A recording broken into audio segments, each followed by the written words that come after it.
Praise the Lord sa kahit na ating mga patuto. Narito pumamit naman ang ating beloved judge, pumamit mahal. Ating beloved brother Manuel Aquino, pumamit naman. Ating beloved judge, pumamit mahal sa lalawigan, pumamit naman La Union. Narito po siya pumamit naman upang magpasalamat sa ating mga Pinoon. Narito po at binibigay ko pong buong pagkakataon sa ating mga kapatid, beloved judge, beloved brother Manuel Aquino, sa kanyang pasalamat sa ating mga Pinoon. Ako'y nagpapasalamat sa ating nagmamahal na Diyos na sa 10 taon na aking nakilala, mga minamahal, tunay ang aking masasabi ng ating Diyos na pinaglilingkuran ng Jesus Miracle Crusade International Ministry ay buhay at mapagpalang Diyos. Maraming tanong, mga minamahal. Ano daw aking ginagawa sa ministeryong ito? Pero isang aking lagi ng sagot yan, mga minamahal. Papagpala at buhay ang ating pinakamahal na Panginoon Kristo sa ministeryong ito. Bakit ko masabi, mga minamahal? Sapagkat sa aking paglilingkod mula nung aking nakilala ang ating nagmamahal na Diyos, punong-puno ng prema at ebidensya na aking laging masasabi na siya'y buhay at mapagpala. Unang ebidensya, ang ating Diyos, ating pinakamahal na Panginoon Kristo, ay tunay nga nagpapagaling sa ating mga karamdaman. Ano man ang iyong karamdaman, mga minamahal, ang ating Diyos ay siya nagpapagaling. Ito'y aming naranasan, mga minamahal, sapagkat kami nakakilala sa ministeryong ito dahil sa sakit ng aking beloved wife. Way back 1986, she was diagnosed to have a serious heart ailment. From 1986 until 1997, for 11 long years, wala kaming ginawa kundi ilabas sa ospital ang aking beloved wife. Maraming mga manggagamot, mga doktor, mga minamahal. Maraming mga gamot na kanyang pinapainom sa kanya, mga minamahal. Maraming mga laboratories, maraming mga examinasyon, kaya puros gastos, mga minamahal. Kaya ang aming buhay mula noon, mga minamahal, ay tunay nga andyan na napakagulo. Sapagkat hindi lang kami financially drained, psychologically affected ang aming buhay. Sapagkat kung umatake yung kanyang sakit na yan, which is 7 times a day, mga minamahal, wala kaming gagawin kundi ang advice ng doktor, isugod sa ospital. Pero sa panahon na lumipas, mga minamahal, walang nagawa, mga minamahal, ang medisina. Walang nagawang mga gamot, mga minamahal. Ang gawa ng doktor, walang nagawa, mga minamahal, sapagkat yung kanyang sakit sa pusong yan, lumala ng lumala, mga minamahal. Hanggang nung pinagsabihan siya ng the year 1997, sapagkat barado na, mga minamahal, ang kanyang isang ugat, yung left ventricle, pauto sa kanyang puso. Kaya siya'y nahihirapan, huminga, mga minamahal. Hindi siya makagalaw, mga minamahal, para siyang inutil, mga minamahal. At siya pinagsabihan na siya magpapa-opera na lamang. Bagaman siya ay unang nakasumpong sa ministeryong ito. Kaya nung dito sa Maynila, mga minamahal, yung diagnosis nila na siya ay ma-operahan, tumawag sa akin sa La Union, kasi doon na ako bilang huwes, mga minamahal.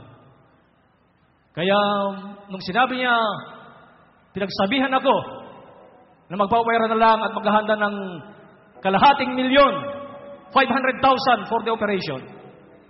Bagaman wala pa ko, ang gusto ko, okay. Pero siya, ang sabi niya, hindi na ako magpapa-opera. Daddy, sabi sa akin, magtutuloy na ako na maglilingkod sa ating pinakamahal na Panginoon Kristo sa ministeryong ito. Respeto ko yung decision niyan, mga minamahal. At ako'y sumama sa kanya sa mga gawain ng ministeryong ito. Sa mga krusadang ganito, mga minamahal.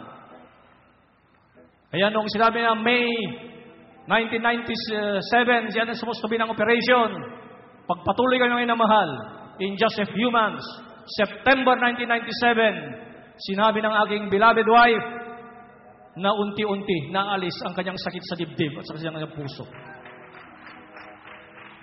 Pero siya nagpatuloy kami, mga minamahal. Hindi na iniwanan namin ng medisina. Hindi siya nagpatuloy, mga minamahal, uminom ng kanyang mga gamot, sapagkat napakarami noon.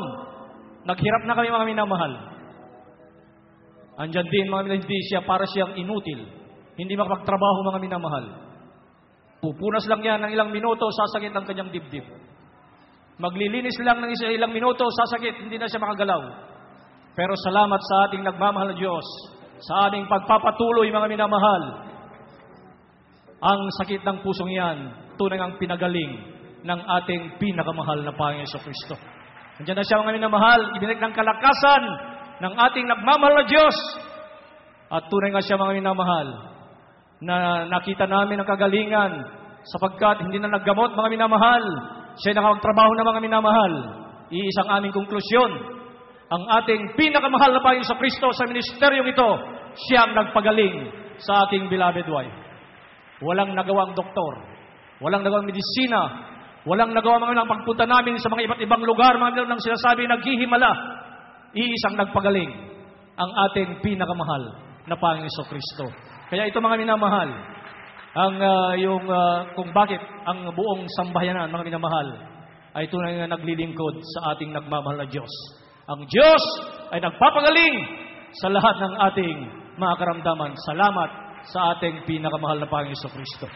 Masasabi ko ito mga minamahal, sapagkat yung abang lingkod noon din mga minamahal, bakit hindi ko pinapanalangin?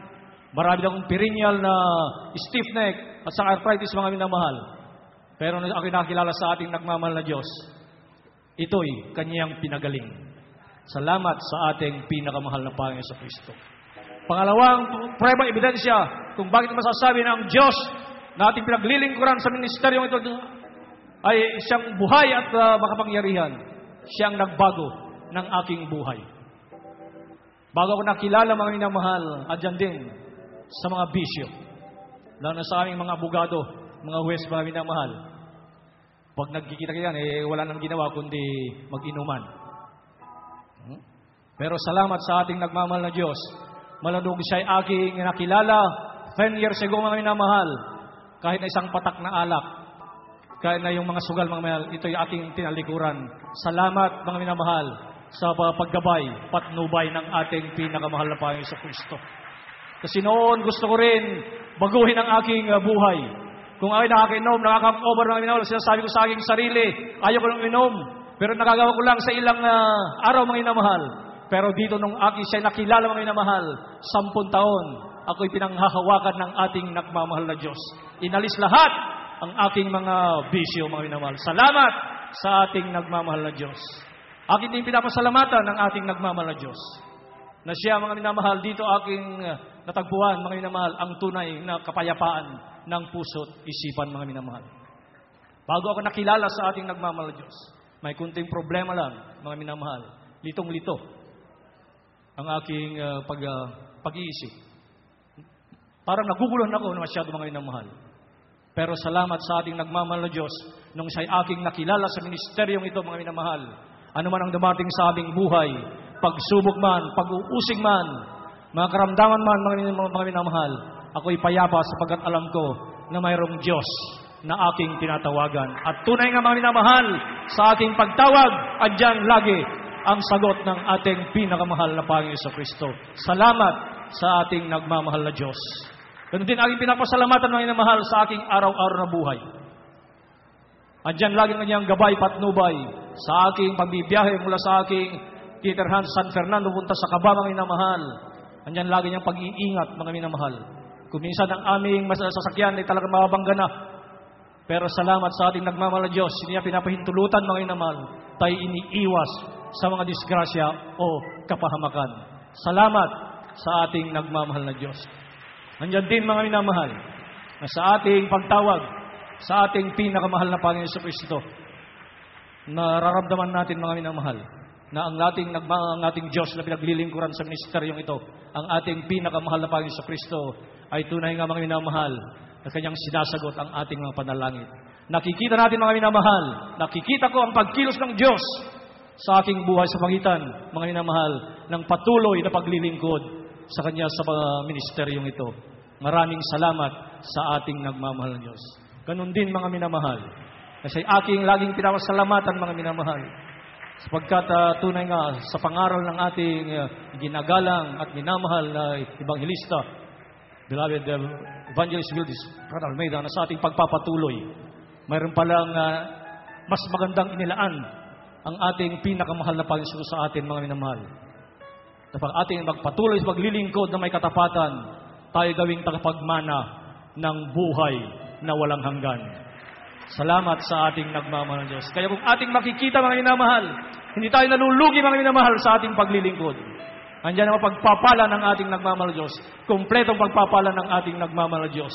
Kaya sa pagpatuloy tayo, mga minamahal, at sa ating mga bisita, magpatuloy, tanggapin niyo ang ating nagmamahal na Diyos. Na yung Diyos sa iyong buhay at tunay nga mapagpapala ay darating sa iyong buhay. Ito na lamang lahat ng papuri, pagpapasalamat, pagluwalhati para sa ating pinakamahal na Panginoon Kristo lamang.